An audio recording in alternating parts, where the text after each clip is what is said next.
ಮಂದಿರದ ಬೀಗ ಮುರಿದು ಕಳ್ಳರು ಕೈಚಳಕ ತೋರಿದ ಘಟನೆ ಬಂಟ್ವಾಳ ತಾಲೂಕಿನ ರಾಯ್ ಗ್ರಾಮದ ಕುದ್ಮಾಣಿ ಎಂಬಲ್ಲಿ ನಡೆದಿದೆ.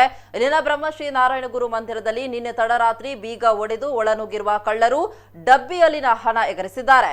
ಮುಂಜಾನೆ ಮಂದಿರಕ್ಕೆ ತೆರಳಿದ ಅರ್ಚಕ ಕೇಶವರಿಗೆ ಕಳ್ಳತನದ ಪ್ರಕರಣ ಬೆಳಕಿಗೆ ಬಂದಿದೆ. ಸ್ಥಳಕ್ಕೆ ಬಂಟ್ವಾಳ ಠಾಣಾ ಪೊಲೀಸರು ಭೇಟಿ ನೀಡಿದ್ದು ಪ್ರಕರಣ ದಾಖಲಿಸಿಕೊಂಡಿದ್ದಾರೆ.